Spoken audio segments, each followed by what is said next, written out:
Em destaque no Panorama CBN, governo do Rio diz ao STF que força policial que matou 117 suspeitos foi proporcional. Príncipe William chega ao Rio para o Oscar da Sustentabilidade e tira foto com turistas. Mauro Cid tira a tornozeleira eletrônica e começa a cumprir pena da trama golpista. AC/DC anuncia show no Brasil depois de 17 anos. Morre Lô Borges, fundador do Clube da Esquina. Panorama CBN.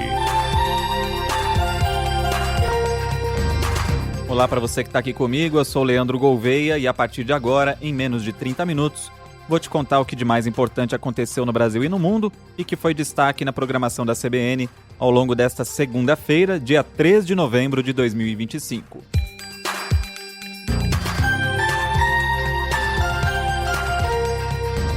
O governo do Rio de Janeiro respondeu o ministro Alexandre de Moraes, do STF, sobre a operação nos complexos da Penha e do Alemão, que deixou 121 mortos na semana passada, incluindo 4 policiais. O governo afirmou que a ação foi conduzida dentro dos parâmetros legais e constitucionais, com o uso proporcional da força, diante da ameaça representada pela facção Comando Vermelho. O governo acrescenta que a operação foi planejada com controle judicial e acompanhamento ministerial, concentrando-se principalmente em áreas não residenciais, sem impacto sobre escolas.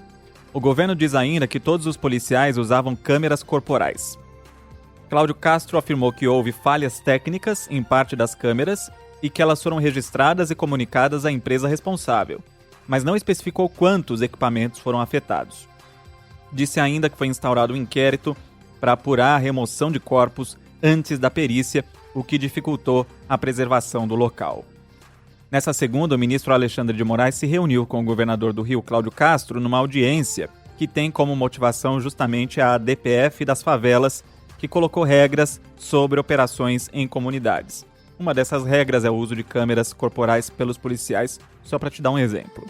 No domingo, Moraes determinou a preservação e a documentação integral de todos os elementos materiais relacionados à operação, atendendo a um pedido da Defensoria Pública da União. E o governador do Rio de Janeiro, segundo revelou a comentarista da CBN, colunista do jornal o Globo, Malu Gaspar, enviou um relatório ao governo de Donald Trump para que os Estados Unidos identifiquem o Comando Vermelho como uma organização narcoterrorista e apliquem sanções de antiterrorismo à facção. O documento foi enviado no início desse ano ao presidente Donald Trump e afirma ainda que a designação como organização terrorista abriria caminho para parcerias com Interpol e ONU no combate às redes de tráfico. O governo Lula se opõe a essa classificação de organização narcoterrorista porque teme que isso pode abrir espaço a uma ação mais invasiva dos Estados Unidos sobre o território brasileiro, tendo como justificativa o combate ao narcoterrorismo, como tem acontecido no Caribe e também no Oceano Pacífico, com os bombardeios a embarcações.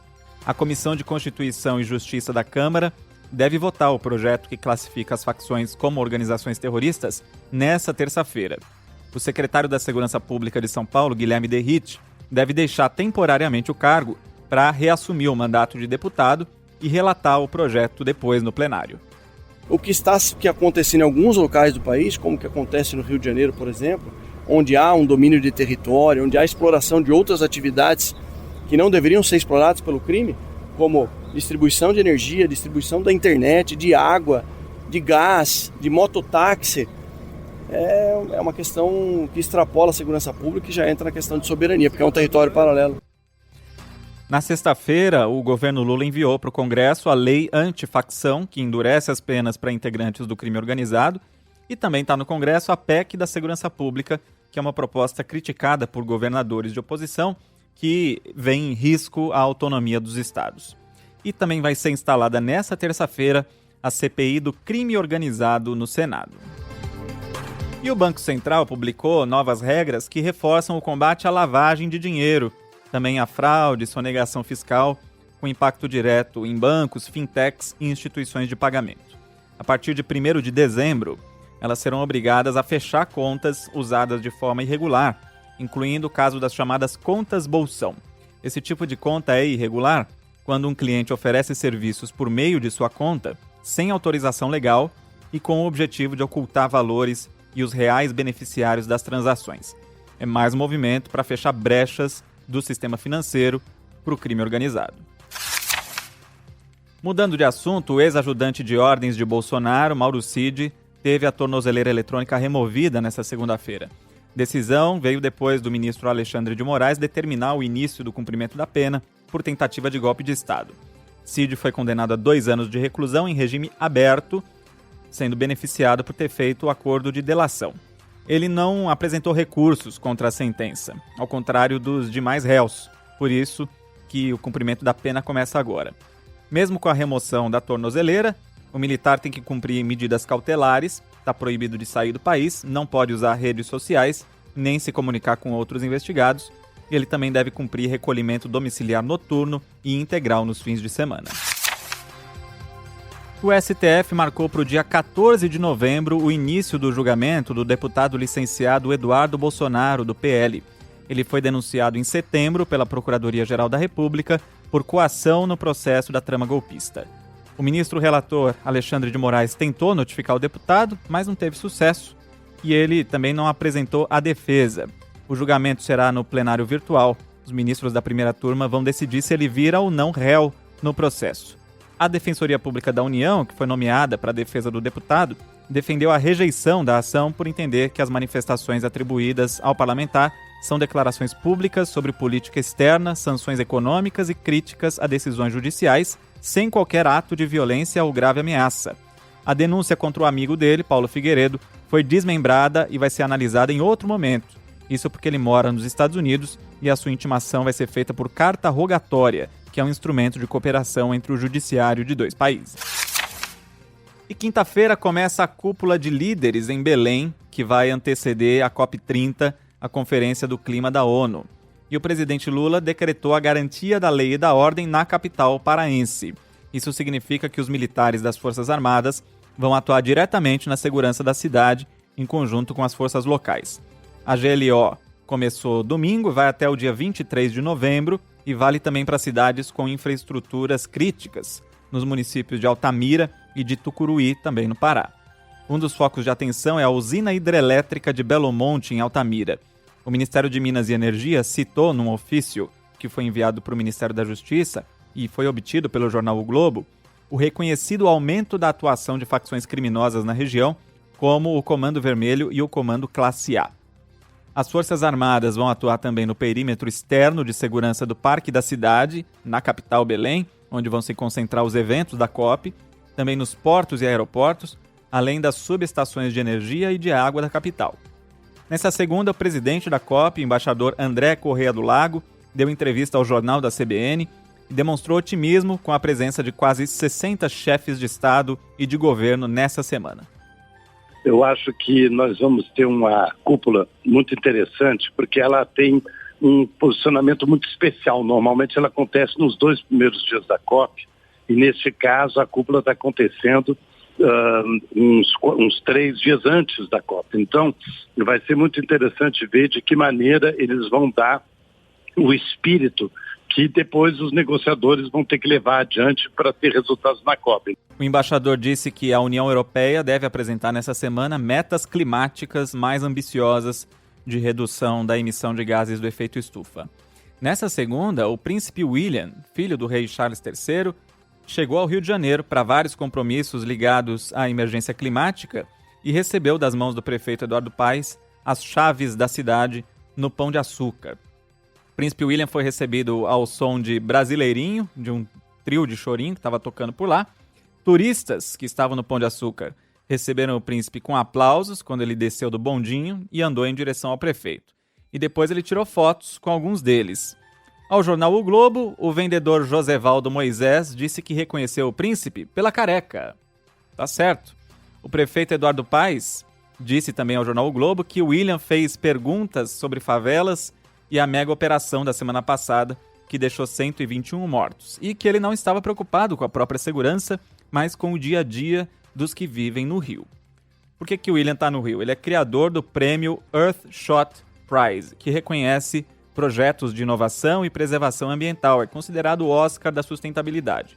A cerimônia oficial vai ser na quarta-feira, no Museu do Amanhã. O cantor Shawn Mendes vai ser uma das atrações e tirou foto com fãs na porta do Copacabana Palace nessa segunda-feira. Começou também no Rio o Fórum de Líderes Locais, que é o principal evento que antecede a COP. Entre os destaques está a Cúpula Mundial de Prefeitos, que reúne representantes de quase 100 cidades, como Londres e Atenas, e os prefeitos devem divulgar um documento na quarta-feira com prioridades climáticas para ser levado à COP em Belém. E o presidente Lula, que chegou a Belém no sábado, fez algumas inaugurações, abriu mão de um barco da Marinha e vai ficar hospedado em um iate alugado pela presidência. Já está hospedado, inclusive.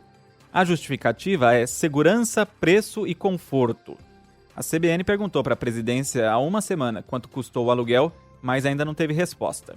O valor da diária de um barco como esse, o Iana 3, pode variar de 5 mil a 10 mil reais. Tem várias suítes, sala de jantar, bar, cozinha completa e sala de jogos. Na economia, o Conselho de Administração da Petrobras aprovou um novo programa de demissão voluntária para empregados que tenham se aposentado pelo INSS antes da reforma da Previdência em 2019. O programa deve atingir 1.100 funcionários, com os desligamentos previstos para serem feitos ao longo de 2026. Segundo a estatal, o objetivo é dar a eles oportunidade de transição de carreira e dar continuidade à renovação dos quadros da companhia. O principal índice da Bolsa de Valores de São Paulo bateu um novo recorde, superando a marca histórica de 150 mil pontos. A alta nesta segunda-feira foi de 0,52%. No ano, a Bolsa de Valores de São Paulo acumula alta de mais de 20%. O dólar comercial fechou em queda de 0,42% aos R$ 5,35. O euro vale R$ 6,17, com baixa de 0,47%.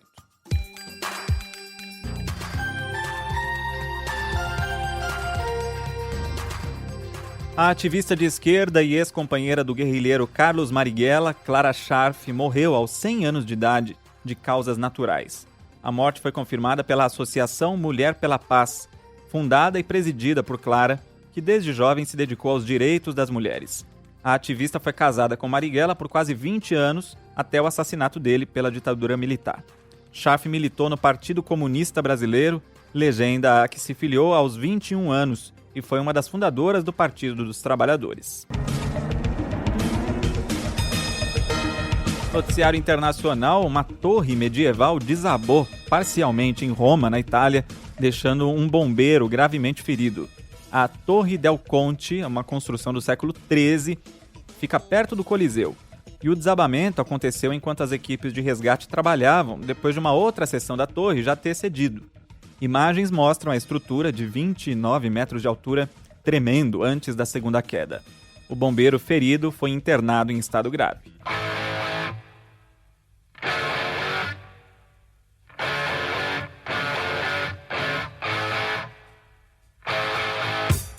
A banda AC/DC vai se apresentar no Brasil pela primeira vez desde 2009.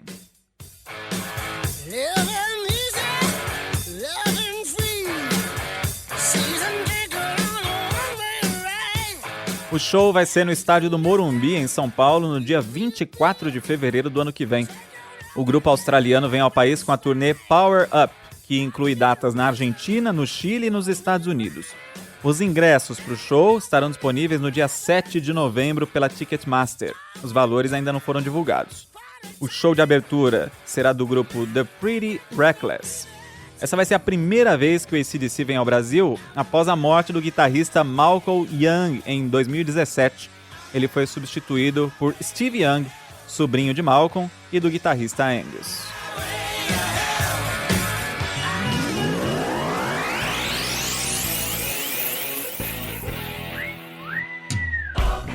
O técnico da seleção brasileira, Carlo Ancelotti, fez a última convocação do ano para os amistosos contra as seleções africanas.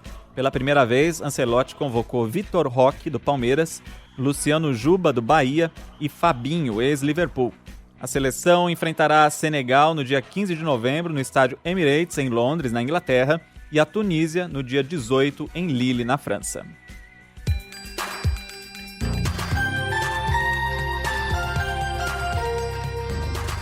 Antes de fechar o panorama com a nossa homenagem ao cantor e compositor Lô Borges, que nos deixou aos 73 anos de idade, eu convido você a mandar mensagem para o Panorama. Meu e-mail é leandro.gouveia@cbn.com.br. No Instagram é só procurar por Lê Reis Gouveia.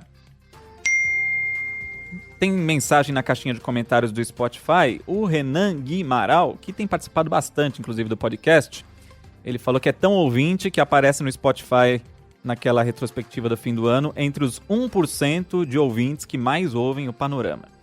Aí ele escreveu: por aqui a TV só funciona no domingo e na hora do Globo Rural. Enfim, é a rádio novamente marcando época. E quando inseriram a Rádio Sucupira? Que acerto jornalístico! De quem foi a ideia?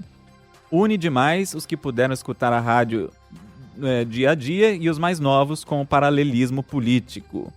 E aí ele pede aqui: envia por favor um abraço para Mara, a minha sogra, apaixonada por acompanhar CPIs e residente de Seripira. Ele faz a brincadeira aqui, que é Seritinga, Minas Gerais, com Sucupira. Ô Renan, você sabe que eu fui falar com o Cláudio Antônio, nosso técnico aqui, que tá há décadas na CBN, tá desde a Rádio Excelsior, aliás. E aí ele contou que a Rádio Sucupira começou lá em 2005, mais ou menos, quando o presidente da Câmara era o Severino Cavalcante, que era uma figura, né? Ele falava uma pérola por dia, e aí isso lembrou o pessoal daqui da rádio, o Claudinho, também o Pascoal Júnior, que é outro operador, do Odorico Paraguaçu. E aí eles começaram a pegar as falas lá do Odorico, e aí começou por aí, em 2005. Depois se tornou um quadro oficial que encerra o Jornal da CBN todas as sextas-feiras, e aí a gente passou a exibir também aqui no Panorama. Lembrando que a Rádio Sucupira tem um podcast próprio para você que gosta de acompanhar. Um abraço também aqui para o nosso ouvinte Alexandre Santos, que também mandou mensagem. Você pode fazer isso também. Sempre participe aqui do Panorama.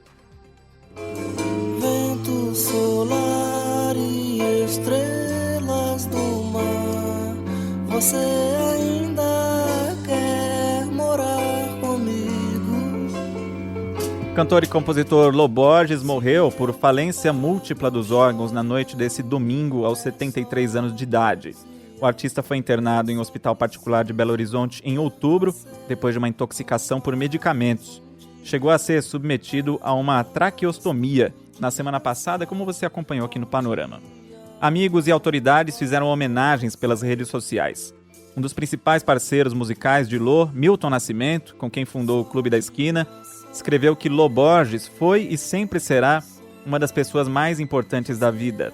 Ele lembrou que foram décadas e mais décadas de uma amizade e cumplicidade lindas que resultaram em um dos álbuns mais reconhecidos da música no mundo. O presidente Lula escreveu que hoje nos despedimos de um dos grandes nomes da nossa música popular brasileira. E ele diz que conheceu melhor as canções de Lô Borges pela primeira-dama, Janja, que segundo ele é fã desde sua adolescência e coloca seus álbuns para tocar nos momentos de descanso. Samuel Rosa, grande amigo e parceiro, disse que o cantor foi o maior que teve na carreira e que ele esteve presente nos mais de 30 anos da banda Skank. O cantor Flávio Venturini falou que o artista sempre foi uma grande inspiração. Toninho Horta publicou que as canções de Lô Borges são únicas na originalidade das harmonias.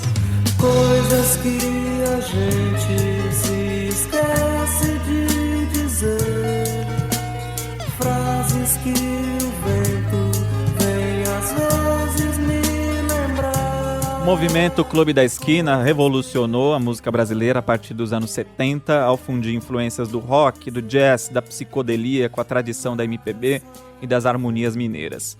O primeiro álbum foi lançado em 1972, quando Lô tinha só 20 anos de idade. O disco, que já chegou a ser eleito o 9º melhor álbum de todos os tempos em 2024, feito com o parceiro Milton Nascimento, entre outros grandes nomes, né?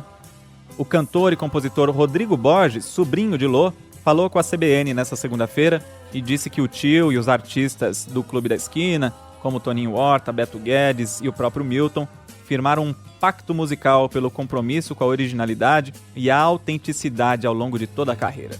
Quando Marcinho e Milton começaram a compor depois de uma sessão de cinema que assistiram do filme Júlio Egino, Truffaut, Eles viraram compositores e fizeram esse pacto de sempre tentarem ser o mais original possível, assim, mais originais possível, né? Que eles, né, trabalhassem com essa questão da originalidade, e o Lô pegou isso, né, com os irmãos mais velhos, de, né, buscar sempre a originalidade, sempre a verdade musical, né, sempre a sua assinatura e sempre inspirar as pessoas por intermédio da canção, né? Marcinho, que ele fala aí, é Márcio Borges, irmão de Lô Borges. No mesmo ano, de 72, a gravadora ofereceu um contrato para o Lô Borges fazer o primeiro disco solo dele, que acabou ficando conhecido como Disco do Tênis, por causa da capa, que tem justamente um par de tênis que era do próprio Lô Borges. Em 2018, eu conversei com o Lô Borges na Rádio Bandeirantes, e ele me contou que assinou o contrato sem ter nenhuma música, porque ele já tinha composto 9 para o disco do Clube da Esquina. Eu aceitei, assim, meio loucamente, assim, eu falei, eu acho que eu sou capaz. Eu pensei comigo mesmo, eu não falei pra eles, eu simplesmente assinei o contrato para fazer um disco. Só eu e meu irmão sabíamos que eu não tinha as músicas. O disco do Tênis foi a maior pilha, assim, eu fazia a música de manhã, meu irmão fazia a letra à tarde, à noite a gente ia pro estúdio, encontrava com os músicos e gravávamos já valendo tudo. Quando alguém passar e perguntar por mim, não esqueça de dizer até amanhã, até amanhã, até amanhã. Essa daí é a música Canção Postal, que é parceria com o Ronaldo Bastos e tá justamente nesse disco, o disco do Tênis. Durante a carreira, Lô Borges lançou 16 álbuns. O músico Wagner Tiso lembrou a frequência do trabalho de Lô Borges para a produção de novas músicas. E o Brasil pede um grande compositor, né? Inclusive louco para compor. Ele fazia pelo menos uma música por dia. Era impressionante a vitalidade de composição dele. Tudo muito bonito sempre, né? Salomão Borges Filho era um dos 11 filhos do jornalista Salomão Borges e da professora Maria Fragoso Borges, a dona Maricota. Eles moravam na rua Divinópolis, no bairro Santa Teresa, em Belo Horizonte. Com cerca de 10 anos, o Lô foi morar num prédio no centro de BH e ouviu nas escadas uma voz. Era Milton Nascimento, 10 anos mais velho e um ilustre desconhecido. Você gosta de música, né, menino? Você gosta de música, né? Eu falei, meus irmãos em casa, eles adoram música. Meu pai e minha mãe adoram música. Lá eles tocam. Aí ele falou assim, eu acho que eu conheço alguns dos seus irmãos mais velhos. Ele falou, eu tô pra ir na sua casa, eu conheço seus irmãos demais. Aí ele passou a frequentar minha casa também. Eu faço até uma brincadeira, assim, é difícil de esquecer. Milton Nascimento começou a ensinar música pro Lô Borges. 7 anos depois, o Lô voltou pra Santa Teresa, em BH, e o nome Clube da Esquina surgiu porque era no cruzamento da rua Divinópolis com a Paraisópolis que Lô juntava os amigos, os irmãos, como Márcio Borges, para brincar, papear e tocar violão. Milton gostou daquilo e compôs com o Lô e com o Márcio a música Clube da Esquina. Noite chegou outra vez, de novo na esquina, os homens estão, todos se acham mortais. A esquina está identificada hoje em dia com uma placa falando do Clube da Esquina. Nessa segunda, fãs do cantor e do movimento foram até o local levando flores e velas. Caso da artista e professora universitária Graziela Viana, vizinha da esquina.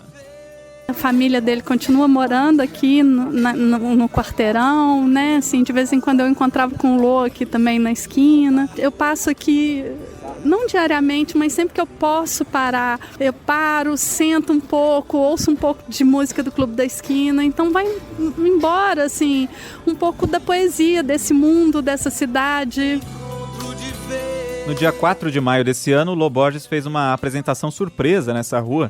Ele tocou e cantou sucessos em uma das últimas apresentações na cidade onde nasceu no dia 10 de janeiro de 52. E nessa segunda, fãs cantaram e tocaram também nessa mesma esquina. Lô Borges deixa a esposa e um filho. O governo de Minas decretou luto oficial de 3 dias. O velório será no Palácio das Artes, em Belo Horizonte, em cerimônia aberta ao público, nesta terça, das 9 da manhã às 3 da tarde. Toda a nossa solidariedade aqui da CBN aos fãs e amigos de Lô Borges. Essa edição do Panorama vai ficando por aqui. A produção e o roteiro foram feitos por mim, Leandro Gouveia, e a edição e a sonorização por Anderson Wendel, o Tico.